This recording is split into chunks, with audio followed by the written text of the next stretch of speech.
स्वागत आणि सन्मान होत आहे। यानंतर कार्यक्रम करण्यासाठी पाटील शांतीचे तरुणाच्या या चळवळीमध्ये संत महात्म्यांच्या शिकवणीने आणि समाजकार्याची धुरा आपण अतिशय नेटाने आमदार खासदार मंत्री महोदय या ठिकाणी त्यांच्या या कार्याला शुभेच्छा देण्यासाठी देशमुख साखर गव्हाणकरांचं भाषण तुम्ही मध्येच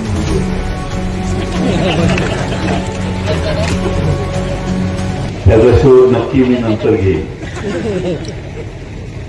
पण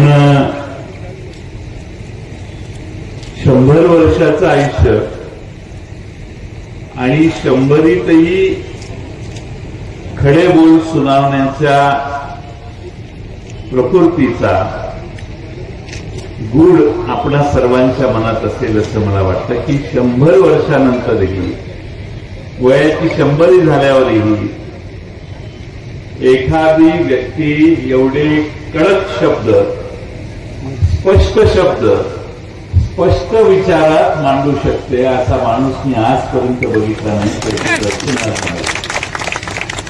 ते काय बोलतायत हा वेगळा प्रश्न, पण स्पष्टपणा, विचाराचा स्पष्टपणा आणि स्मरणशक्ती 70 वर्षापूर्वीची देखील आज जागी आहे। म्हणजे अद्भुत रसायन देवाने तयार केलेलं आहे असं म्हटलं तर चालेल। एवढी जुनी कुठल्याही गोष्टीचं विस्मरण न होणारे आपण त्यांचा आज सत्कार करायला निघालेलो आहोत।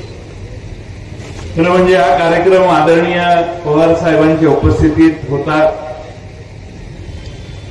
मागच्या वेळी ठरला त्यावेळी साहेबांची प्रकृती थोडीशी नादुरुस्त झाल्यामुळं कार्यक्रम रद्द झाला। यावेळी साहेबांनी स्वतःहून ही तारीख दिली। काल रात्री सकाळपर्यंत बरं वाटलं तर निघायचं असं मला निरोप आला, पण सकाळी मला निरोप आला की डॉक्टरनी काही विश्रांतीचा सल्ला दिलाय आणि काही टेस्ट करणं आवश्यक आहे आणि म्हणून ते येऊ शकले नाही। पहिल्यांदा त्यांच्या वतीनं आपलं अभिष्ट चिंतन करतो।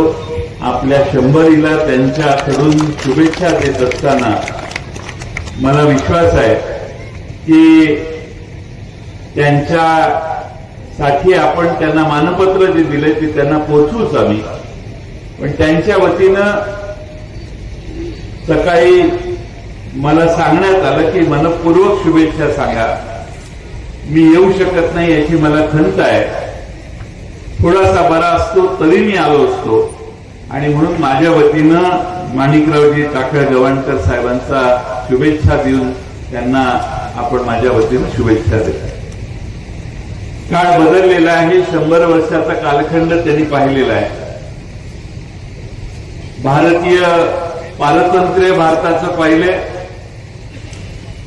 निजामशाहीच्या कळा देखील काही प्रमाणात सोसल्या आणि निजामशाहीच्या विरोधी लढा देताना, भारतीय पोलिसांना मदत करताना, एखाद्या ठिकाणी बॉम्बचा स्फोट घडवून आणताना अनेक गोष्टी ज्यांच्या आयुष्यात त्यांनी विलया केल्या त्यांचा सत्कार आज होतो। मी अनेक सत्कारांना आजपर्यंत जाऊन आलो,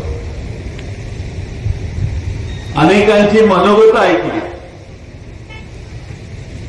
पण काल परत्वे समाजात झालेला बदल हा इतक्या विलया पटेल अशा शब्दात त्यांनी सांगितला जो तुम्ही सगळ्यांनी ऐकला।